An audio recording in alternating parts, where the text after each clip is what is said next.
দেখো বন্ধুরা, আজকে বৃহস্পতিবার। আজকে আমি আবার একটু নিচে গিয়ে কি নিয়ে আসলাম দেখে ফেলো।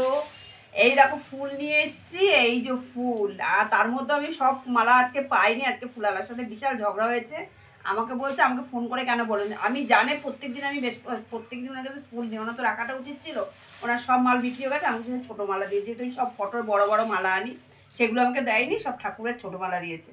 কিছু করার নেই, কী করবো, তাই নিয়ে আসলাম। ঠাকুর পড়ুক, আর বড় ফটা যদি ওর বাবা আসে তো এনে দেবে, না কেউ এনে দেওয়ার নেই, ছেলেও বেরিয়ে গেছে। আর ফল আনতে গিয়ে দেখো, যার বর এত ফল নিয়ে আসে, এত নষ্ট হয়। সে আজকে ফল আনতে গিয়ে একটা আম নিয়েছে 22 টাকা, আর এইটা নিচে 13 টাকা। মানে মাথায় হাত পড়ে গেছে ফলের দাম শুনে। আর একটু ঠাকুর ঘরে মিষ্টি নিয়ে আসলাম, অনেক দিন ধরে। আজকে বৃহস্পতিবার পূর্ণিমা, অনেকদিন দেখলাম বট ফল উঠেছে, ঠাকুর ঘরে একটু বট ফল দিতে ইচ্ছা হলো, তাই একটু নিয়ে আসলাম। আমাদের পাড়া মিষ্টিতে মধ্যে মিষ্টি নিই না বন্ধুরা, মিষ্টিটা ভালো না। আমাদের আবার ঘরে একটু খাওয়ার ফ্যাকনা আছে। আর আমার দিদির বাড়িতে এত কাঁচকলা গাছ তোমাদের দেখিয়েছি। দিদি বাড়িতে গেলে কত কলা নিয়ে আসি। সেই আমি দুটো কলা নিয়ে এসেছি একটু শুক্তো খাবো বলে, যেহেতু সব সবজি আছে, শুনে আটা আটা সব আছে, এর মধ্যে কাঁচকলা না হলে ভালো লাগে না। দুটো কাঁচকলা নিয়েছি 15 টাকা, আর একটা চাল কুমড়ো আনলাম ডাল খাওয়ার জন্য। এগুলো হচ্ছে মেয়ে ছেলের কাজ, এগুলো বেটা ছেলে খুঁজে খুঁজে আনতে পারে না। 20 টাকা বলো।